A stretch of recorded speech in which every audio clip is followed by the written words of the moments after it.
ഓം നമോ വിരാട് വിശ്വബ്രഹ്മണേ നമ. എല്ലാവർക്കും നമസ്തേ. പ്രിയമുള്ളവരെ, വിശ്വബ്രഹ്മ സമൂഹമഠത്തിൻ്റെ വിശ്വബ്രഹ്മ യൂട്യൂബ് ചാനലാണ് നിങ്ങൾ കണ്ടുകൊണ്ടിരിക്കുന്നത്. എല്ലാവരും യൂട്യൂബ് ചാനൽ സബ്സ്ക്രൈബ് ചെയ്യുക, ഷെയർ ചെയ്യുക, ലൈക്ക് ചെയ്യുക, കമൻറ്റ് ചെയ്യുക.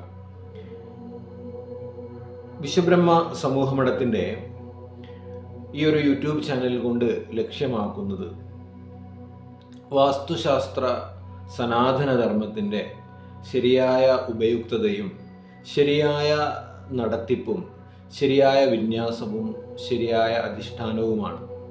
അതുകൊണ്ട് തന്നെ ഈ ഒരു വിഷയത്തിന് അല്ലെങ്കിൽ ഇത്തരത്തിലുള്ളൊരു വിഷയത്തിന് എത്രത്തോളം സാമൂഹ്യ പ്രതീതി നമുക്ക് ലഭിക്കും എന്നുള്ളതിൽ നമുക്ക് ചില ആശങ്കകളുണ്ട്.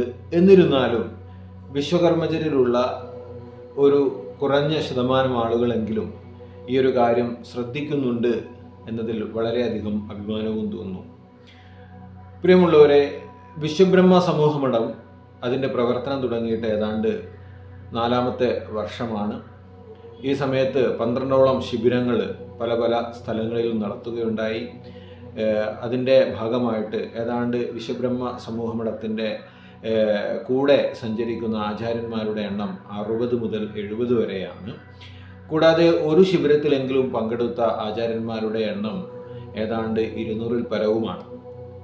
ഈ വരുന്ന 28, 29 തീയതികളിൽ പെരുമ്പാവൂരിൽ വെച്ച് 12ാമത് സംസ്ഥാന പഠന ശിബിരം വാസ്തു മണ്ഡല വിഷയത്തെക്കുറിച്ച് നടക്കുകയാണ്.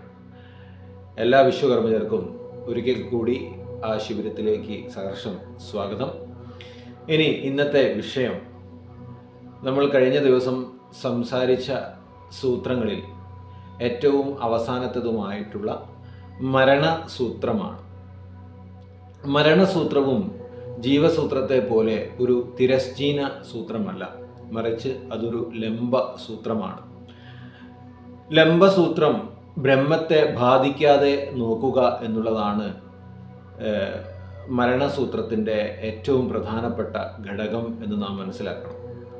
കാരണം അഗ്നികോണിൽ നിന്നും, അതായത് കിഴക്ക് തെക്ക് കോണിൽ നിന്നും വടക്ക് പടിഞ്ഞാറ് കോണിലേക്ക്, വായുകോണിലേക്ക് പോകുന്ന സൂത്രമാണ് മരണസൂത്രം.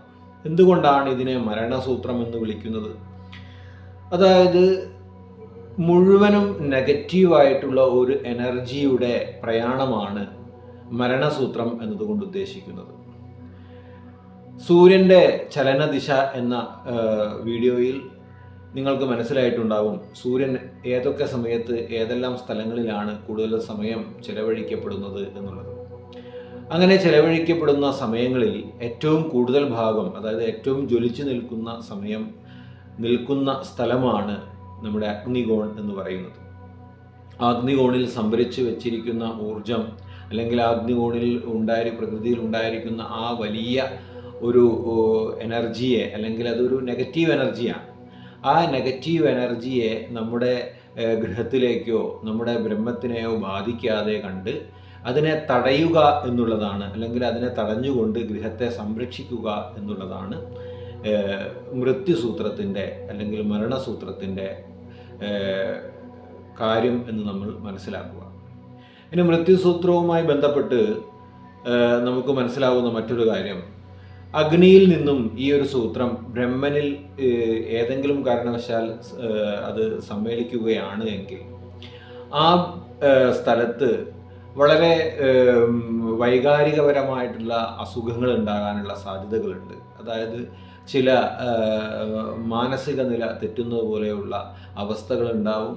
അതേപോലെ തന്നെ നിർണ്ണയിക്കാൻ പറ്റാത്ത ചില അസുഖങ്ങളെ കൊണ്ട് നമ്മൾ ബുദ്ധിമുട്ടും.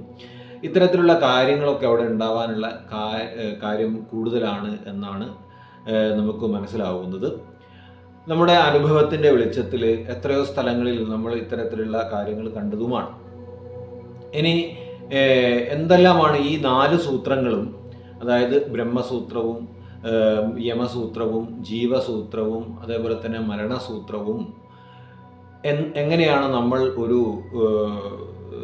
ചെറിയ വാസ്തു തലത്തിൽ എങ്ങനെയാണ് നമ്മളതിനെ കാണേണ്ടത് എന്നുള്ളത് കൂടി വിവരിക്കാൻ ആഗ്രഹിക്കുകയാണ്.